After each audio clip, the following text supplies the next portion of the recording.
বড় জেলা, প্রায় পাঁচটি আসন রয়েছে। আমার বিশ্বাস প্রাথমিক সদস্য পদ নতুন এবং নবায়ন সহ 3 লক্ষ নতুন সদস্য সংগ্রহ তারা করতে পারবে। যেখানে জেলা বিএনপির সভাপতি খায়রুল কবির খোকন, সাধারণ সম্পাদক মঞ্জুর এলাহি, সেইখানে দায়িত্বশীল নেতৃবৃন্দ থাকা অবস্থায় নতুন সদস্য সংগ্রহের কোনো ধরনের ত্রুটি হবে না, এটা আমার দৃঢ় বিশ্বাস।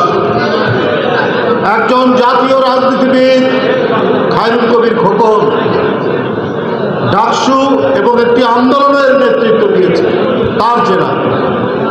মঞ্জুর এলাহি তিনি জনপ্রতিনিধি হয়েছেন বারবার, উপজেলা চেয়ারম্যান ছিলেন।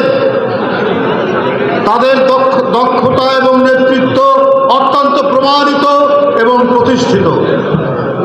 তাই বিএনপির প্রাথমিক সদস্য সংগ্রহ এবং নবায়নে সারা জেলাতে সারা পূর্বে সারা জেলাতে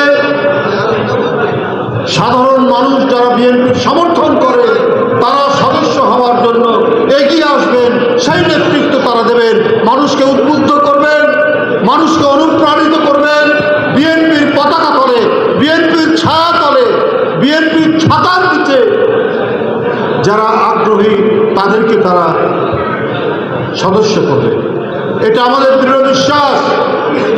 আমাদের দৃঢ় বিশ্বাস বিএনপির নেতৃত্ব, জাতীয়তাবাদী দলের নেতৃত্ব, এখানে অনেকে বলেছেন, হ্যাঁ, যারা অপরাধ করেছে, যারা ফৌজদারি দণ্ডবিধিতে অপরাধী, যারা সমাজে চাঁদাবাজি করে, যারা সমাজের মধ্যে মানুষের আতঙ্ক তৈরি করে, যারা নদীর বালি দখল করে, যারা অন্যের জমি দখল করে, তারা বিএনপির সদস্য হতে পারবে না। তাদের জন্য বিএনপির দরজা বন্ধ। কিন্তু সমাজের যারা সজ্জন মানুষ, যারা সরকারি চাকরি করতেন এখন রিটায়ার্ড করেছেন, প্রাইমারি স্কুলের শিক্ষক, মাধ্যমিক স্কুলের শিক্ষক, কলেজের শিক্ষক, কৃষক, শ্রমিক, রিকশাওয়ালা, ভ্যান চালক প্রত্যেকেই বিএনপির সদস্য হতে পারবে।